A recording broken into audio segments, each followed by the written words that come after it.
এই আদমের ছেলে মেয়ে শোনো, আজ এই কিয়ামতের মাঠে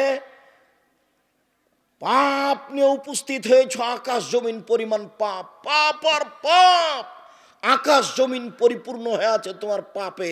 শোনো, আজকে যদি শিরক ছাড়াই বিচারের মাঠে উপস্থিত হয়ে থাকো, তাহলে আমি আল্লাহ তোমার পাপ সমপরিমাণ ক্ষমা নিয়ে উপস্থিত হয়েছি।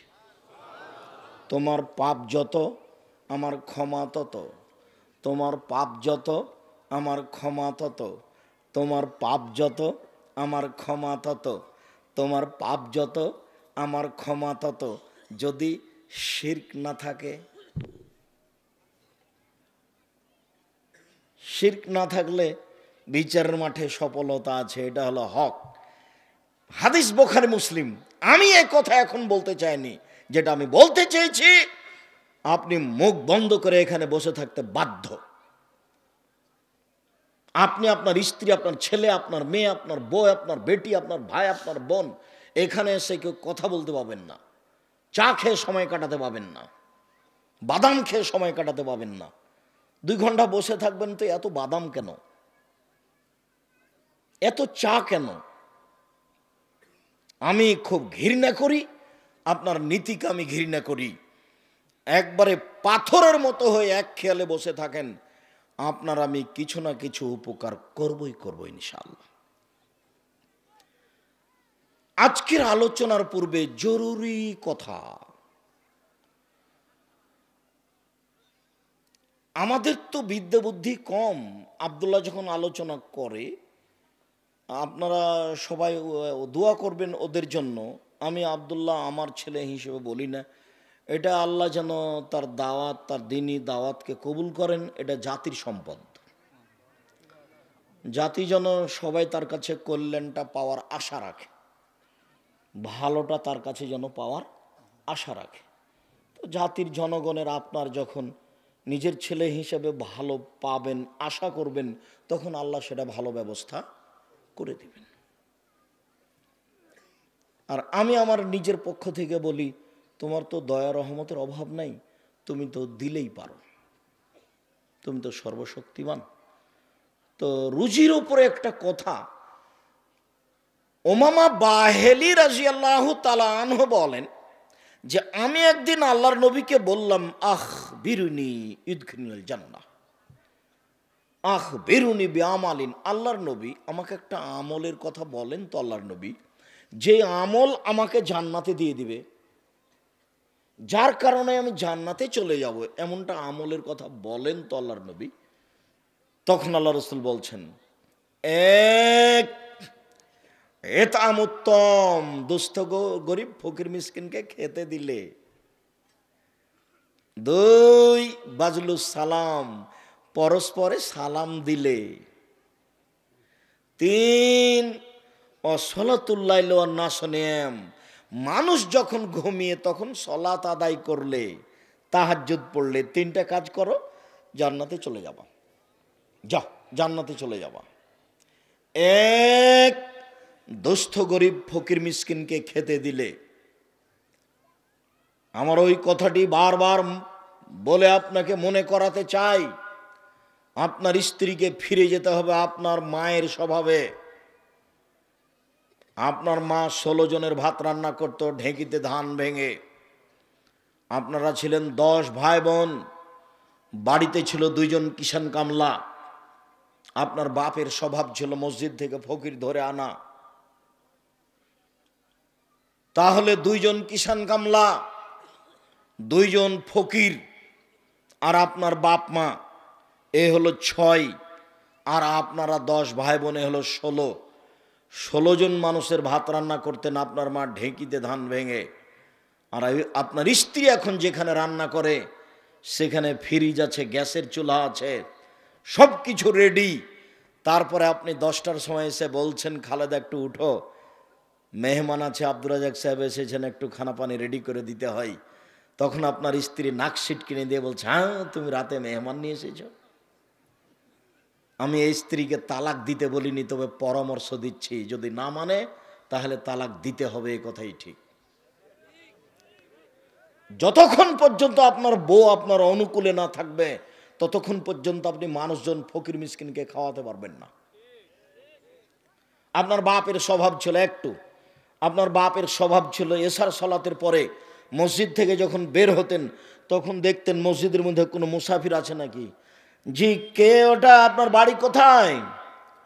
আমার বাড়ি তো গোদাগাড়ি, আমি এদিকে একটু কাজে এসেছিলাম, তো রাত হয়ে গেছে, মসজিদে একটু উঠেছি, সকালে যাব। ও, আপনি খেয়েছেন? জি না, খাইনি, চলেন আমার সাথে। তা আপনার বাপ সাথে করে নিয়ে যে আপনার মা যা রান্না বান্না করেছে সেটা খাওয়াইয়েছে। আপনার মা কোনোদিন ভারী মনে করেনি। এখন আপনি এসার সালাত আদায় করে কালকে যাচ্ছিলেন, তখন দেখছেন একটা মানুষ, কি খবর, আপনার বাড়ি কোথায়? আমার বাড়ি গোদাগাড়ি। কিছু খেয়েছেন রাতে? না, এখনো খায়নি। তো সাথে করে নিয়ে গেছেন। সাথে করে নিয়ে যেতে বউ এমন ধমক দিল। পরের দিন এখন দেখছেন, আজকে এসার সালাতের পরে দেখছেন একটা মুসাফির বসে আছে, তখন দেখে চুপচাপ কিছু না বলে আপনি ওই দরজা দিয়ে চলে গেলেন। ওকে কিছু বলতে পারবেন না, কেন? কালকে ধমক খেয়েছেন। আজকে আপনি মুসাফিরকে বলতে পারবেন? অসম্ভব। বউ যদি অনুকূলে না হয় ফকির মিসকিনকে খেতে দেওয়া সম্ভব নয়, এ কথাই ঠিক। ফকির মিসকিন দুস্থ গরিবকে খেতে দিতে হলে বউকে আপনার পক্ষে হতে হবে। যার কারণে আপনাকে আমি 150 চাউল রান্না করতে নিষেধ করেছি। আমি বলেছি হাফ কেজি চাউল রান্না করবেন, 1 কেজি করবেন, 3 কেজি করবেন। সারা দিন ছেলে মেয়ে আহাল পরিবার খাবে, ফকিরে খাবে, রাতে গরুতে খাবে। আপনি 150 চাউল রান্না করবেন কেন? এ কোন স্বভাব? এ কোন স্বভাব? এ নোংরামি স্বভাব কেন? মেহমান এসেছে, তখন বয়ে বলছে কি করবে 150 চাউল রান্না করেছি, মেহমানকে দিল তো শেষ হয়ে যাবে, এক কাজ করো, চানাচুর বিস্কুট দেবে বিদায় করে দাও। তো দুপুরে চানাচুর বিস্কুট দিয়ে মেহমান বিদায় করতে হবে? এখন আপনার মায়ের বয়স 80 বছর, যদি আপনার বউ সিট কিনে দেয়, আপনার মা যদি বিছানায় শুয়ে থাকে, দৌড়িয়ে এসে বলবে থাক বেটা, থাক বেটা, থাক বেটা, বউ মাকে উঠাস না বেটা, আমি খানা পানি রেডি করে দিয়েছি, গরম করে দিয়েছি, তুই মেহমানকে দে। তা 80 বছরের মহিলা পারে, 20-25 বছরের মেয়ে পারে না? আমি তালাক দিতে বলিনি, তবে পরামর্শ দিচ্ছি যে ফকির মিসকিনকে খেতে দিতে হবে, যদি বউ ঠিক না হয় তো খেতে দিতে পারবেন না, এ কথাই চূড়ান্ত। আর কোনো দিন ভাববেন না যে ফকির মিসকিনের জন্য এত চাউল রান্না করলে কি হবে। তাহলে রিজিকের বক্তব্য আব্দুল্লাহর আবার শুনতে হবে, আর না হলে রিজিকের বইটা অন্তত 10 বার পড়তে হবে। আমার বাড়ির নাম আমার মা বলে দিয়েছে এটা মেহমানখানা, আমিও বলি ঠিক আছে মা, এটা মেহমানখানা। আপনার যদি সাদ হয় যে একটা আব্দুর রাজাক সাহেবের মেহমানখানাতে গিয়ে দেখি, তো এখন তো আবার মেহমানখানাটা উঠে গেছে, তার মানে এখন তো আর আমি বাসায় থাকি না, প্রতিষ্ঠানে থাকি। তখন মনে করছি যে প্রতিষ্ঠানে প্রতি মাসে কিছু টাকা দিয়ে দিই, তাহলে মেহমান যারা খাচ্ছে ওরই মধ্যে চলে যাবে। মেহমানকে খেতে দিতে শিখতে হবে। বাড়িতে যদি 2-3 দিন ফকির এসে খেতে না চাই, তাহলে আপনি বুঝবেন উপরে মনে হয় গন্ডগোল হয়ে গেছে, নড়চড় হয়ে গেছে উপরে। ফকির কেন আসে না, ফকির কেন খেতে চায় না, এইটা আপনাকে ধারণা করতে হবে। সম্মানিত দিনী ভাই বোন, রিজিকের উপরে কথা বলতে গিয়ে জরুরি কথা এটা, দ্বিতীয় জরুরি কথা আমার দিনী বোনদের ব্যাপারে। এই মেয়ে, এই ছেলে, তোমরা দেখো, লক্ষ্য করো, এখনো গল্প বন্ধ হয় না কেন? যাও, মহিলাদের দেখার ব্যাপারে তোমরা দায়িত্ব পালন করো না? ওই মাথায় গিয়ে দেখো, কয়েকটা মেয়ে দাঁড়িয়ে আছে, গল্প করছে আর একজনের সাথে। শয়তানি করার হিসাব পায় না, নোংরামি করার হিসাব পায় না, দেবরের মোটর সাইকেলে এসেছে আবার এখানে ঢং করে। যাও ছেলে, যাও, দেখো ওখানে। মেয়েদের কথা বলা বন্ধ করো, আর একটা শরম থাকা দরকার। কতবার এক কথা বলি, মুখ বন্ধ করে থাকতে হবে আপনাকে, আপনি যতক্ষণ থাকবেন। আমি আব্দুর রাজ্জাক বিন ইউসুফ আপনার জন্য এসেছি। এ মেয়ে শোনো, আমি তোমার জন্য এসেছি। একদিন এখানে উপস্থিত করা আমার কাছে তোমার জন্য সহজ নয়, আমার জন্য সহজ নয়। একমাত্র তোমার জন্য এসেছি, তোমাকে আমি দুটো কথা শোনাবো। তুমি কেমনে ঢং ঢং করে আসলে আর চলে গেলে, তুমি কেমনে কথা বলো, তাহলে আমি তোমাকে কি বুঝাতে পারি? সম্মানিত দিনী ভাই বোন, উপস্থিত বৈঠকের মুসলিম বোন, শুনুন, আপনি 4টা কাজ করতে পারলে জান্নাতের সব দরজা খোলা। আপনার জন্য জান্নাত যত সহজ, পুরুষ মানুষের জন্য জান্নাত তত সহজ নয়। যদিও মহিলাদেরকে জাহান্নামে বেশি দেখা যায়। রাসূল সাল্লাল্লাহু আলাইহি ওয়াসাল্লাম বলছেন, আমি যখন জাহান্নাম দেখলাম তখন জাহান্নামের অধিকাংশই হচ্ছে নারী, বেশিরভাগই নারী।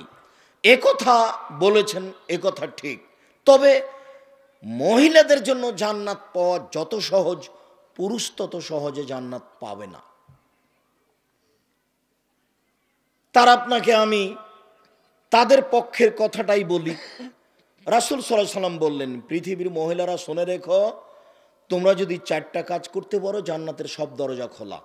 1, সল্লাত খামসাহা, 5 ওয়াক্ত সলাত আদায় করলো, নামাজ পড়লো। 2, সমাত শাহরাহা, রমজান মাসের সিয়াম পালন করলো, রোজা থাকলো। 3, আতাত বালাহা, স্বামীকে মেনে চলল। 4, আহসানাত ফারজাহা, জেনায় লিপ্ত হলো না। এখন জান্নাতের সব দরজা খোলা। 1, 5 ওয়াক্ত সলাত নামাজ আপনি বাধ্য, আজ থেকে আপনি জরুরি মনে করে নেন, যা হয়েছে হয়েছে। পৃথিবীতে সলাতের চেয়ে ভিন্ন কোনো জরুরি ইবাদত আছে, গুরুত্বপূর্ণ কোনো কাজ আছে, আমি আব্দুর রাজ্জাক বিন ইউসুফ তা বুঝতে পারি না। এবাদতের জগতে সবচেয়ে দামি এবাদত সিয়াম, রোজা। তার একটা প্রমাণ, রোজাই এমন একটা এবাদত, সিয়ামই এমন একটা এবাদত যার নেকি আল্লাহ নিজে হাতে দিবেন। সলাত নামাজ যত দামি এবাদত হোক না কেন, সলাতের নেকি আল্লাহ নিজে হাতে দিবেন না। তাহলে এবাদতের জগতে সবচেয়ে দামি ভিন্ন ধরনের এবাদত হলো সিয়াম, রোজা। এর পরেও যদি সলাত নামাজ না থাকে তাহলে রোজার এবাদতটা আল্লাহ বিচারের মাঠে কেটে দিবেন, যা বাতিল। তাহলে সিয়ামের নেকিটা নির্ভর করে সলাতের উপরে, নামাজের উপরে। এবাদতের জগতে সবচেয়ে শক্তিশালী, পাওয়ারফুল, ক্ষমতাধর এবাদত হলো দান। দানের চেয়ে শক্তিশালী কোনো এবাদত পৃথিবীতে নেই, ওর ক্ষমতাই ভিন্ন। আপনি দান করলেন মায়ের জন্য, এখানে ওখানে কবরের শাস্তি বন্ধ। কত ক্ষমতা তার! আল্লাহ রাসূল বলছেন, আপনি দান করলে পাপ মিটে যাবে ওইভাবে পানি যেমন আগুনকে নিভিয়ে দিতে পারে। পানি দেন, ঢেলে দেন, আগুন নিভে যাবে। ওইদিকে কত ক্ষমতা, এবারে সব পাপ মিটে যাবে ওর ক্ষমতার চোটে। খুব আল্লাহর রাগান্বিত হয়ে আছেন, আপনাকে জাহান্নামে দেবেন, আপনি দান করেন, তখন ঠান্ডা। আচ্ছা যাও, যা জান্নাতে যাও। দান করবেন, বিচারের মাঠে ছায়া হয়ে থাকবে দান, যতক্ষণ পর্যন্ত আপনার বিচার না হচ্ছে। 50 বছর বিচার না হলে দান আপনাকে ছায়া করে রাখবে। চলুক দেখি কতদূর বিচার চলে। ওর ক্ষমতাই ভিন্ন। দান যত শক্তিশালী ইবাদত হোক না কেন, যদি সলাত না থাকে তাহলে দানকে আল্লাহ কেটে দেবেন, ওটা বাতিল।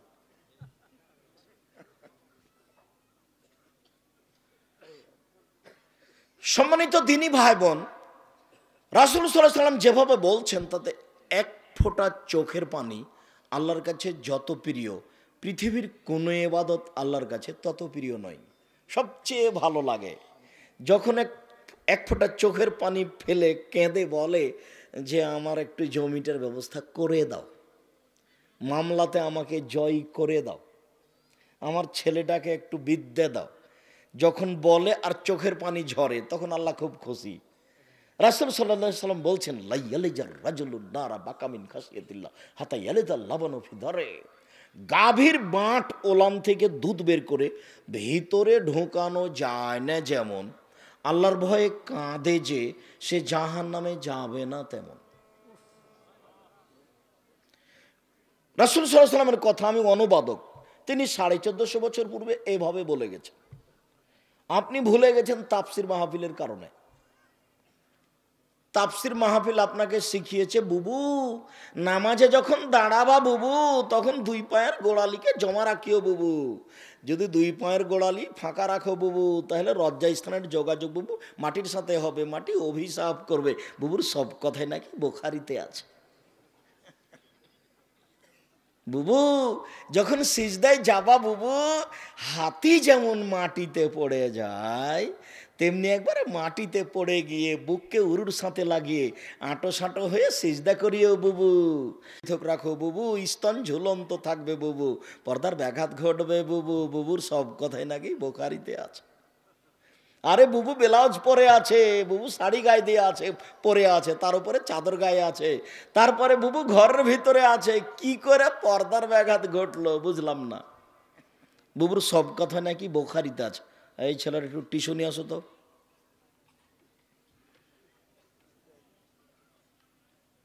আমি মহিলা বৈঠকের এই সব কথার তীব্র নিন্দা জানাই। সাবধান, যে মরা মরেছে লাশ নিয়ে যাবে মাটির কাছে, কোথা থেকে আসছে বুবু যে এমন হাত তুলে দোয়া করে কাঁদতে লাগলো? আরে লাশ বাড়ি থেকে বের হয়নি, বের হওয়ার সময় হাত তুলে দোয়া করে চিল্লাচিল্লি শুরু হয়ে গেল। আচ্ছা ও মহিলা এই বাড়িতে আসলো কেন? এই ছেলে, এই বাড়িতে মরা মরেছে, সারা দিন গোটা গ্রামের মহিলা এই বাড়িতে আসছে কেন? ধর্ম কি পাগল হয়ে গেছে? তাফসির মাহফিল ওকে কি পড়ালো? এই তোমার বোন আসে কেন এই বাড়িতে? আপনার স্ত্রী আসে কেন? আমি আব্দুর রাজ্জাক ইউসুফ বলছি আমার স্ত্রী যায়নি, যাবেও না। যদি আপনি পরীক্ষা করেন কালকে আসেন। আল্লাহ তুমি মাফ করো, আমি অহংকারও করিনি, গৌরবও করিনি। 3 মাস থাকার পরে যদি আপনার সরিষা সম পরিমাণ পর্দার ব্যতিক্রম দেখা যায় আমি জাতির সামনে কথাই বলবো না। বিবাহের 11 দিন পর থেকে প্রতিষ্ঠানের প্রধান শিক্ষিকা। এই বাড়িতে মরা মরেছে, সারা দিন কেন এ বাড়িতে মহিলারা আসছে? ওর কি মাথা ঘামলো যে এখানে আসবে কেন সারাদিন? ওর কেন একটু লজ্জা হয় না? ওর কেন একটু শরম হয় না? ওর কেন ও চাচাতো ভাইকে দেখতে আসলো? ওর নাকি গ্রাম্য চাচাতে দেখতে এসেছে, কেন এখানে আসবে? অর্ধ পৃথিবীর খলিফা, কুশাগর বুদ্ধিজীবী, রাজনীতিবিদ ওমর মারা যাবেন এই সময়ে বলছেন আব্বু আব্দুল্লাহ, জি আব্বা, আয়েশাকে গিয়ে বলো মোহাম্মদ সাল্লাল্লাহু আলাইহি সাল্লামের পাশে আবু বকর সিদ্দিকের কবর আছে, তার পাশে একটু ফাঁকা জায়গা আছে, ওখানে আমার কবর দেওয়ার সুযোগ দিবে কিনা। শোনো আব্দুল্লাহ, আয়েশাকে গিয়ে বলিও যে উমর কবরের জায়গা চাই। এই কথা বলিও না যে আমিরুল মোমিনিন দেশের সরকার জায়গা চাই, এই কথা বলো না। বলবে যে উমর চাচ্ছে। আপনার কোন কালে প্রিন্সিপালের পদ চলে গেছে, তবু আপনি বলছেন সাবেক প্রিন্সিপাল, কলমে লিখছেন। আপনি বলছেন সাবেক এমপি মন্ত্রী, আর উমর এখনো মরেননি, জীবিত আছেন। বুখারী মুসলিমের হাদিস। বেটা আয়েশাকে গিয়ে বলবা উমর কবরের জায়গা চাচ্ছে, বলিও না যে দেশের সরকার চাচ্ছে, আমিরুল মোমিনিন চাচ্ছে, এই কথা বলিও না। তো এখন আব্দুল্লাহ গেছেন, সালাম দিয়ে ভিতরে ঢুকে দেখছেন যে আয়েশা বসে বসে কাঁদছেন। উমর মারা গেছেন সেই জন্য আয়েশা বসে বসে কাঁদছেন। কই আয়েশা তো দেখতে আসেননি, আয়েশা রাদিয়াল্লাহু তাআলা আনহা দেখতে আসেননি। অর্ধ পৃথিবীর খলিফা, কুশাগর বুদ্ধিজীবী, রাজনীতিবিদ ওমর, অর্ধেক পৃথিবী যার দখলে, সারা পৃথিবীতে এত ইমানদার মানুষ, ব্যতিক্রম মানুষ আল্লাহ কাকে সৃষ্টি করেছেন তা ইতিহাস বলে না। মানুষ হিসেবে এত শক্তিশালী পাওয়ারফুল মানুষ পৃথিবীতে আর কে জন্ম নিয়েছে তা ইতিহাস বলে না। যার রাস্তায় শয়তান হাঁটে না, যার রাস্তায় শয়তান হাঁটে না, এত বড় মানুষ মারা গেছেন, আয়েশা রাদিয়াল্লাহু তাআলা দেখতে আসেননি, বাড়িতে বসে কাঁদছেন। আপনি আপনার স্ত্রীকে কন্ট্রোল করুন। আপনাকে বলছি, দুঃখিত, আপনি মনে কিছু নিয়েন না। আমার কথা যতই আপনাকে তিতে লাগুক, তবে আপনার প্রয়োজন আছে, এটা আপনাকে আমি মনে করাতে চাই। শোনেন, 5 নাম্বার উপদেশ থাকছে, 4টা উপদেশ আছে। 5 নাম্বার উপদেশ থাকছে, আপনার বাড়িতে মার্শাল্লাহ কারফু জারি থাকবে। আপনার বাড়ির যেন আইয়ুবের শাসন, 44 ধারা জারি থাকবে বাড়িতে। আপনার ছেলে, আপনার মেয়ে, আপনার স্ত্রী বাড়ি ত্যাগ করতে পারে না কোনো সময়। শুনুন,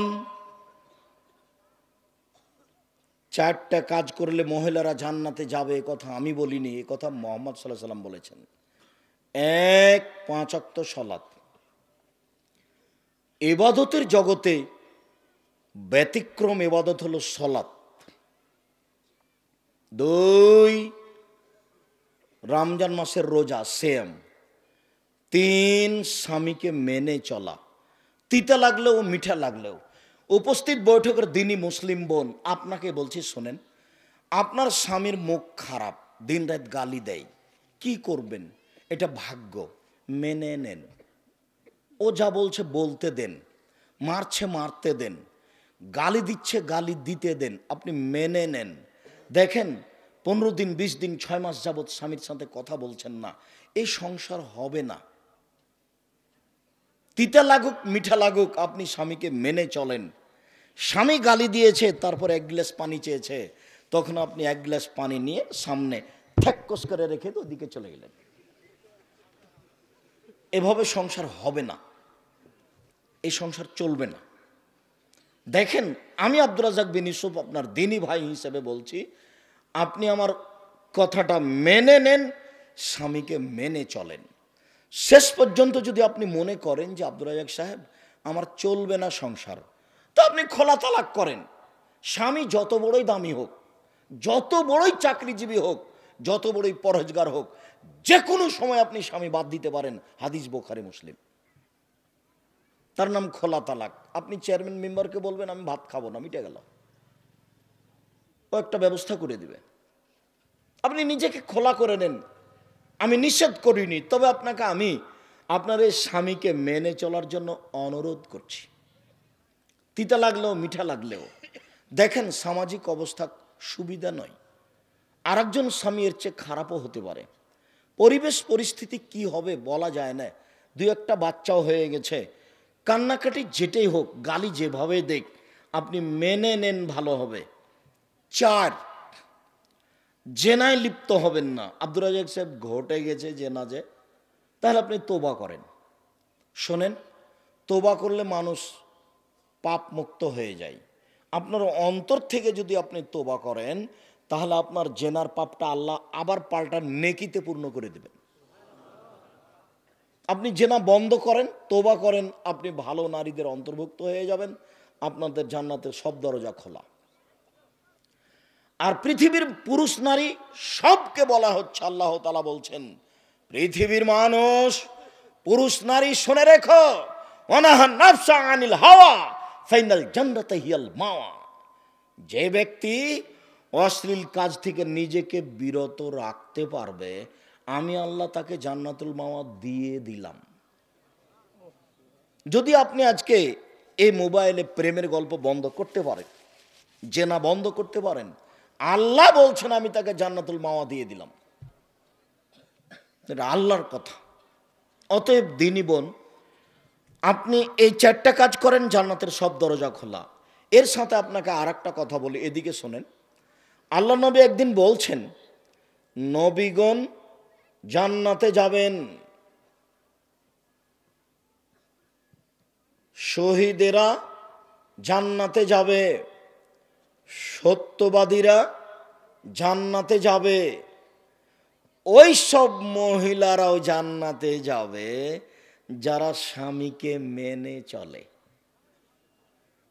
নেন, এবার সিরিয়ালে আপনারা আছেন, এখনো পুরুষ আসেনি,